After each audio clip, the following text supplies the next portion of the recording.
Okay, today what we're working on is 2002 Volkswagen Jetta with the now famous ALH TDI engine. It's got the 5-speed manual transmission. What's special about this car is the highest mileage car that we work on. This customer has this car since new, so we have pretty much all knowledge of what the car has has been done on it. I'm gonna show you guys what mileage I'm talking about.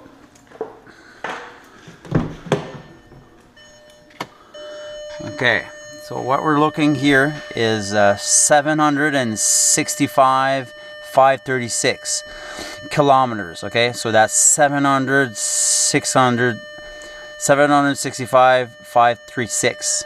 So that's quite a high mileage car. The history on this car, right now it's dirty. It's a working car. This guy is always on the road. He works for the government, for the roads, to inspect the roads and stuff like that. So he's always on the roads, and every type of road, the gravel roads, paved roads, whatever. And last week I've installed a new alternator on it. It had been replaced before. I put a Bosch remanufactured alternator. And this car has the original head gasket, original head, block. The turbocharger has never been replaced. The fuel pump, the injectors, the transmission is the original. We replaced the clutch at around 600,000 kilometers on it, and it had a new paint last summer. It wasn't, the paint was peeled at the bottom, but there was no holes. The body's in very good shape. Right now it's dirty, but for a car with 765,000 kilometers on it, it's quite amazing. So it still drives nice. The reason why we're working on it today is it's got a low boost pressure, so it's under boost. So we have this actuator here. We think that it might need an actuator, or it's just stuck, or a poor vacuum or something. Anyway, so we're gonna be fixing this car today. But I just wanted to show the highest mileage car that we work on, and that's probably one of the highest mileage in Canada, I guess. But it might not be the highest, but for sure this car has the original drivetrain, so that's what's important. Because you could have a 500,000 or 600,000 kilometer car, but you could have two engines installed in it. But this one is the original, and the conditions we have here is very hot in the summer and very cold in the winter. So it's both extremes. The guy puts a little charger when he plugs it at night. You put a little maintainer on the battery, and also we have a block heater. It's a coolant heater that we installed. It's a kit from Frost Heater, so that helps start it in the morning. And also it has an aluminum skid plate to protect the oil pan. So all right, so if you guys have higher mileage, let me know. Okay, so this is the high mileage 2002 Volkswagen Jetta. I'm just gonna show you on the underside. This one, I would say probably the oil pan has been probably replaced on it. Can't remember. And we replaced also this dog mount for the transmission mount here on the back. And if you look at the under the car, it's not too bad for a 700,000 kilometer car. And I think that it's got the original muffler, mind you. See, it's I think it's the original muffler because it's not split, it's not cut here. Usually when you replace whatever section, you have to cut it and put a sleeve here. And so it's got the original exhaust system. Pretty incredible for Canadian winters. And stock catalytic converter. What we're gonna be doing though next, we're probably gonna do the flex with the downpipe. See, it's tear up a little bit and it starts to leak a bit. And the actuator here, Doesn't seem to be very new. Anyway, we'll have a look. And also this car has a skid plate, and if you look here by the dent, okay, that's quite pronounced, you know. So if this car didn't have you know, a skid plate, the oil pan would have probably been broken. So you can see by the dent, it's pretty obvious that it hit there. So you know, it protects. The dent was about here, so you know, it would have probably busted that oil pan. And then again, see the this is where the heater, I see a little bit of coolant here leaking. I think that it comes from the top fitting. You can see it's a little bit wet here, but we put double clamp because we knew the other day we saw a little bit of coolant there, but we're gonna give it a couple more turns. But it seems to be more the top one, or a little bit wet. And see, I've got the new alternator installed.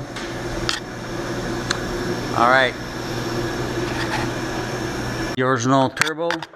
Okay, so the actuator is removed, okay, and it was the lever here on the right side in the middle, it was stuck, okay.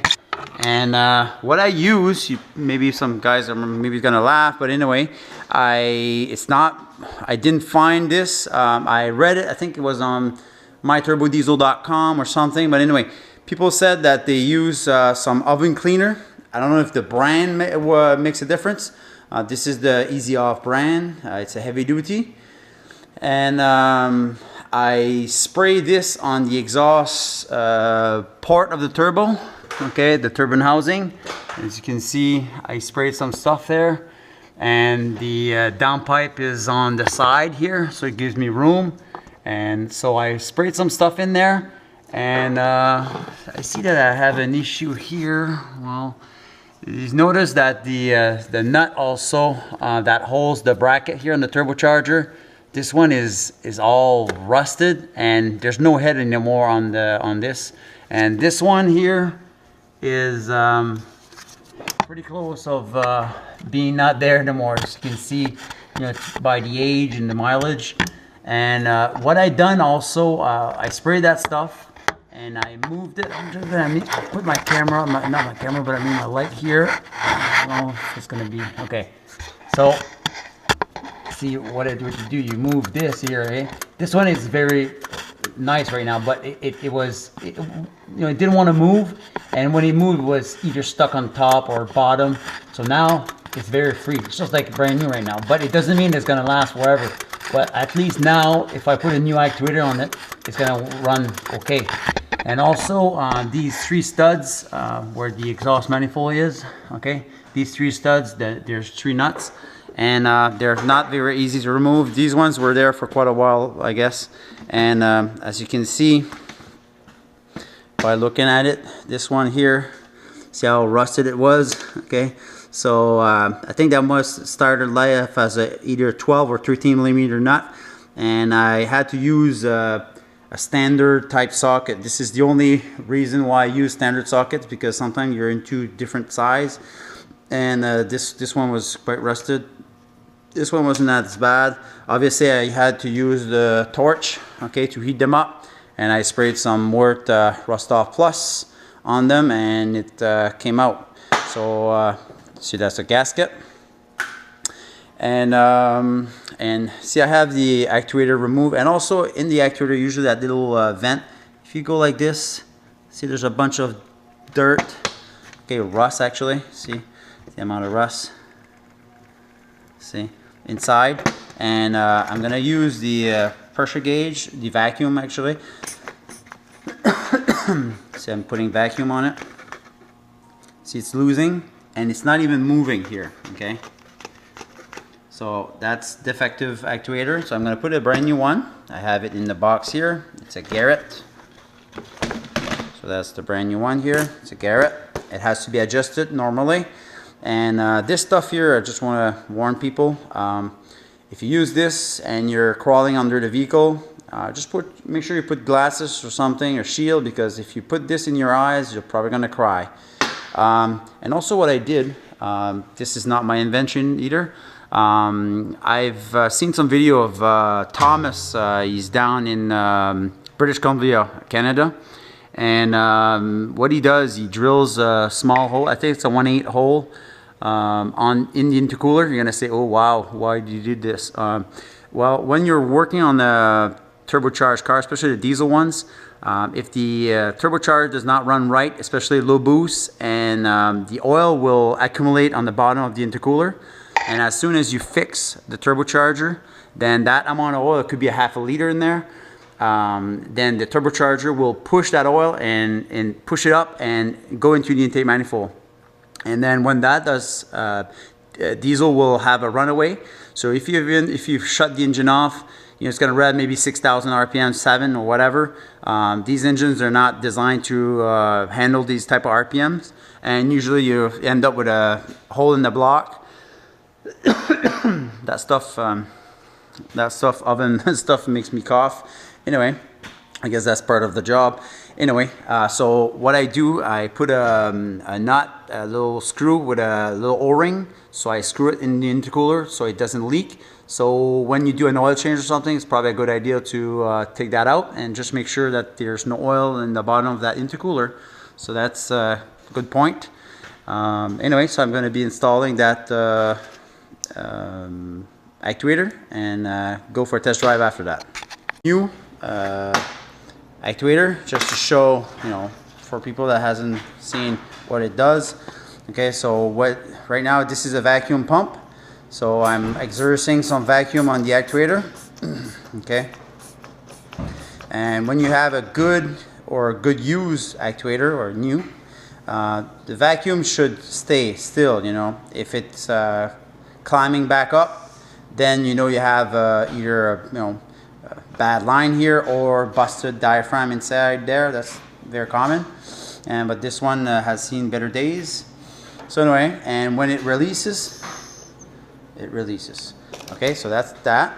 And and I think I showed you that I had an issue here in the bracket. Okay, the head, the bolt of the head is rusted right out. You know, there's nothing much to do.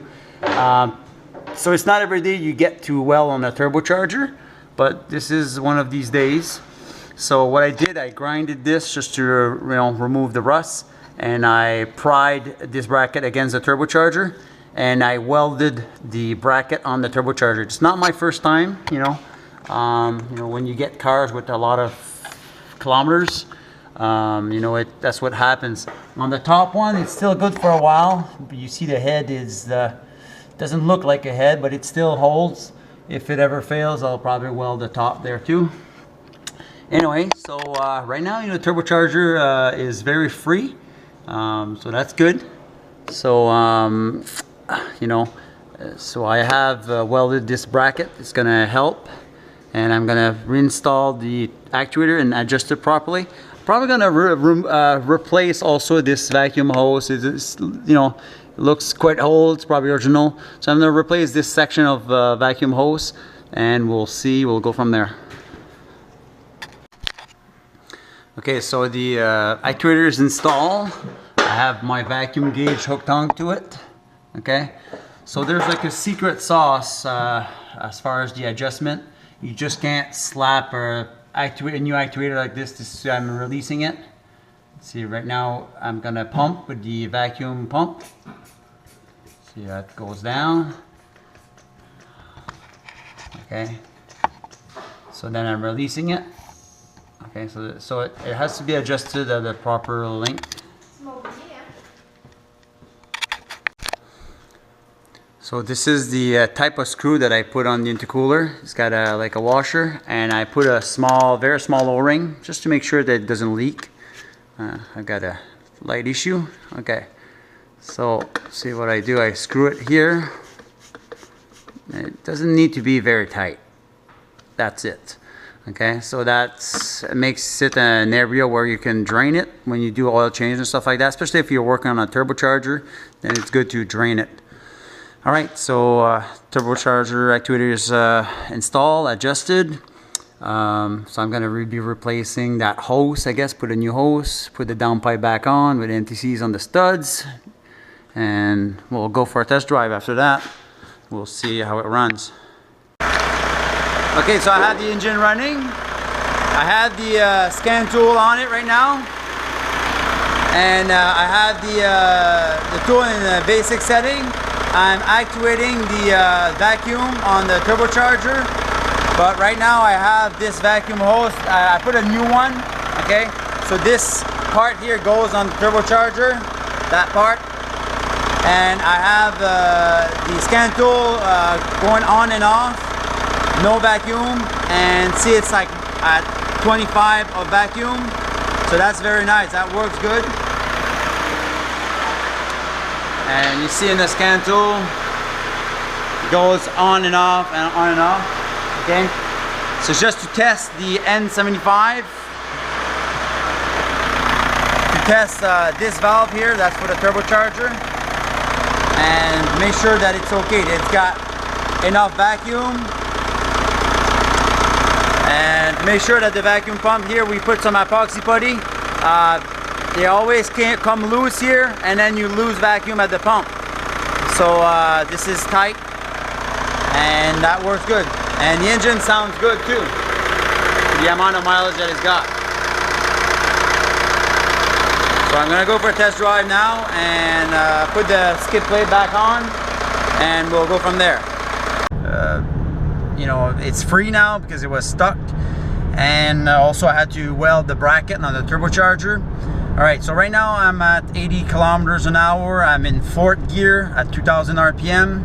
The mileage on the car is 765, 540, and I have the scan tool here.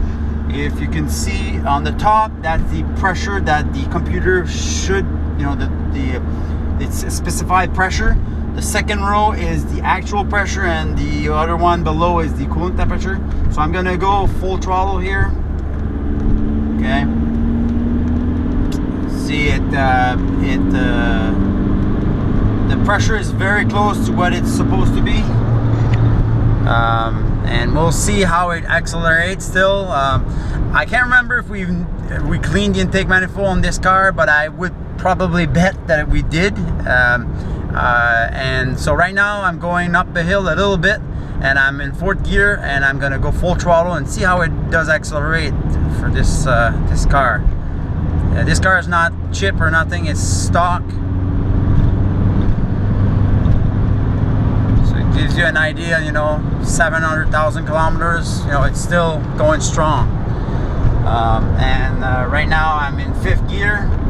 I'm gonna go full throttle again, and we'll see if the pressure, so we'll right now full throttle in 5th gear at 2000 RPM, and see the turbo pressure.